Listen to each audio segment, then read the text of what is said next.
Everybody, it's your boy Joe. I do hope and pray that you are having a blessed day. I know I am. I bring you guys a Banlist Talk video, and as we already know, this format is already pretty stale. It's not even that old, but it's already pretty stale, and we do know that Emancipator and Eldritch are just pretty much the cream of the crop, and there's just a ocean view gap between them and everything else, and so we do need a list June 1st, even though there's not been any actual events, as people will call them.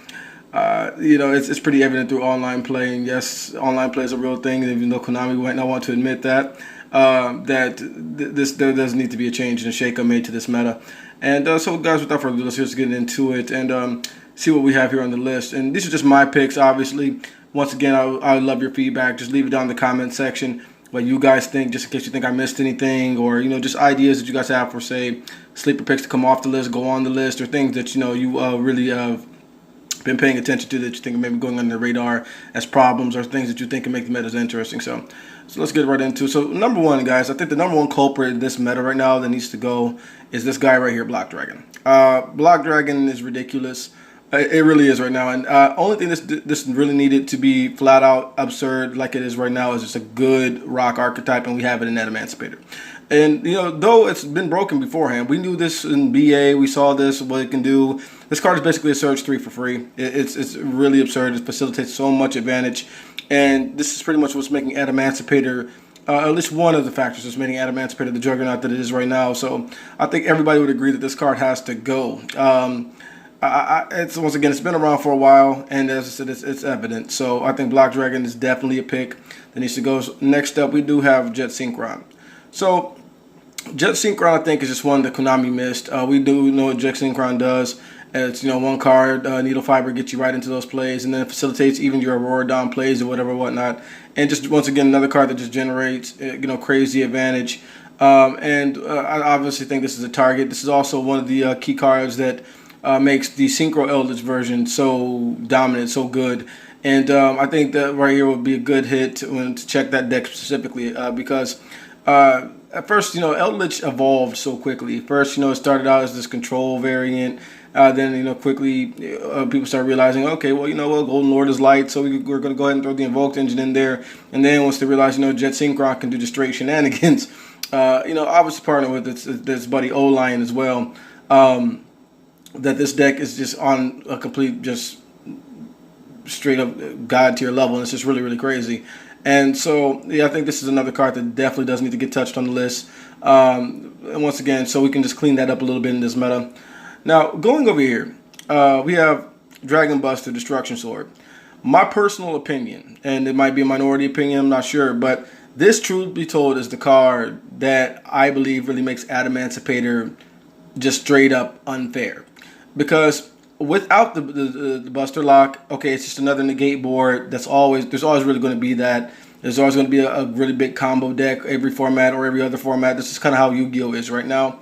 But and don't get me wrong, 4 or 5 negates can be very oppressive, and obviously inherently it's very oppressive. But to not be able to go into your extra deck in an archetype where this card was just not designed to be able to be used that way is just unfair. And I think this card is probably what's going to get touched on the list. But now hear me out. I don't think this is the card that should actually go. You scroll down, it's our buddy Union Carrier. For me, I think as long as this card exists, I think there's always going to be an issue with degeneracy some way, somehow. And I think, obviously, this right here is the culprit. This is the only thing that's facilitating you being able to do this. This card is a fair card in its own archetype because the archetype is bad regardless.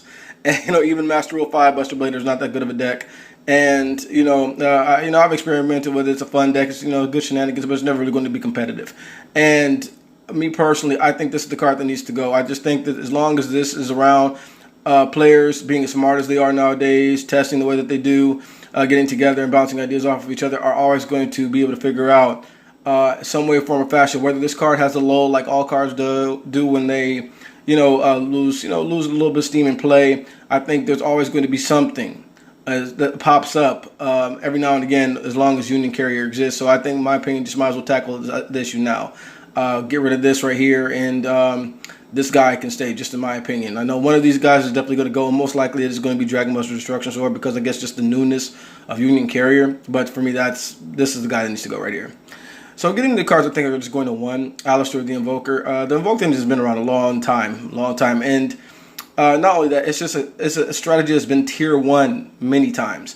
Coming up, we have the Dragma archetype coming out, and then I believe Invoke Dragma is pretty much the best deck over there on the OCG. I think it's time that we kind of clean this up.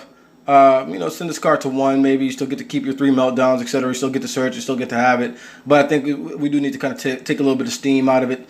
Once again, just to really balance the meta, so this doesn't become the best deck again. Because it will be about, I might be wrong. It might be more probably about the 4th or 5th time this card has been a part of the best strategy in the game. So I think it's just about time to kind of nerf that a little bit.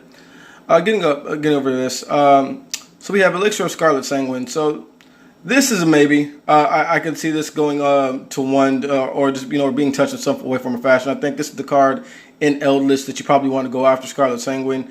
Being able to special summon the 1 zombie monster from your deck. Obviously, you're getting your Eldritch. Just once again, it's another thing that facilitates so many different plays in the deck. And I just think, once again, if they're going to touch something, which they might not, just the Eldritch deck inherently itself, this might be the card to go after. That's just, once again, it's a personal pick of mine. We'll see how Konami feels about that. Me personally, if they hit, Jet Synchron and then maybe say simplify Eldritch back to kind of what it was as a control deck, really what it was meant to be, I can see this sticking around. But for me personally, I think it does need to be touched up a little bit, and it's kind of the card to go after. Then next, guys, we have cards that I really want to go to 2. At least 2. They're probably never going to 3 again, but 2. And that's Red Reboot and Pankratops. And I think simply because Eldritch will tell you why I want Red Reboot to go back to 2. Me personally, I never like Saki 1-ofs. I just think it's never good to build your deck with Saki 1-ofs. I mean, though obviously you still play it because it's such a good of a card. You still, my opinion, just want to have. If it's something that really can't be on 3 on the list, it should just be outright banned. And I really don't like a list with too many Luxac 1-ofs. And then that's kind of what they made Red Reboot into. But I just think with Eldritch being able to just banish anything that they lose and then reset and pretty much get the same back row that they want. I think a card like Red Reboot should come back to 2. And also, we do know that these 2 cards were hit because of the release of Lightning Storm. And I think now that they've sold the units that they want, that they've got the money that they were looking for in terms of sale off that card, I think it's time to bring these cards back just for the health of the game. Going into Pankratops, very powerful card. Obviously, 26 special summon, pops card, very powerful card. But truth be told, only thing this card did was limit degenerate play. When you have boards like that we're having now, the Adamantipator board, and truth be told, this is a card that really should exist at more than 1 with the kind of boards that are being built right now. Just straight lock you out of your extra deck, too many negates, things like that. A card like Pankratops should be at more than 1. Yes, I understand it's a very powerful card. Obviously, we get that. But to say that this card is, say, more unfair than what people are doing turn 1 is ludicrous, in my opinion. Some may disagree, and once again, give me that feedback down in the comment section. I love a healthy debate. I love other people's opinions, especially because that's why I do this. But to me, these cards right here should definitely be at, like I said, 2. I think maybe 3 might be a little bit extensive now that you have things like, say, Lightning Storm in existence. But going first is always going to really be the best strategy, and the things that are happening going first are really, really, really silly right now. So I think these 2 definitely need to, get boosted up back to 2 for us. And lastly, this is a card I want to go to 3, that being Necros, good old Unicorn. I think it's time. I think at this point, Necros is not what it used to be, and it's never going to be that again. And obviously, the boost up to 3 will make the deck just make it that much better. But once again, I just think the way that the game is nowadays, it just really doesn't matter. Decks are too fast. Decks are just doing, obviously, absurd stuff that this deck really kind of never had to go up against. And obviously, yes, we're negating everything from the extra deck, etc. But, decks are coming up with ways to just bust through unicorns, etc. Different floodgate monsters, things like that, with their speed, with their ability to swarm, and just being able to aggro through things a lot of the time. So I just think it's time to bring this card back from 1 to 3. I really don't think it's going to do anything. It's not going to make anybody really just pick it up and top a YCS with it. I just think it's it's had its time, and it's a deck that's a good rogue strategy. Honestly, even at full power. Just once again, you guys can feel free to disagree down in the comment section and fill me in on what you guys think about that. But for me personally, I just think this is long overdue that this comes back off the list. So these are the cards, guys. I think they're definitely are going to get touched. Obviously, these top 4 right here, I think are definitely going to get touched in some way. These are my hopefuls. I once again, I do hope, just to re-insinuate, I apologize, that these 2 cards, get boosted up a little bit for us, once again, just for the health of the game. But we'll see what Konami thinks about that. So, guys, that's the video for you. Once again, if you are not already, please comment, subscribe. Let me know what you think down in that comment section, guys. Give me your feedback, and let's just have a healthy debate of it. I mean, you guys tell me what you would like to see on the list, what cards you think I missed. And, am I hyping something up too much, or, am I not appreciating how powerful something is? Once again, let me know about all that down in the comment section, guys. You guys have a good, blessed day. You guys be safe. And this has been your boy Angel. Make good choices, and peace.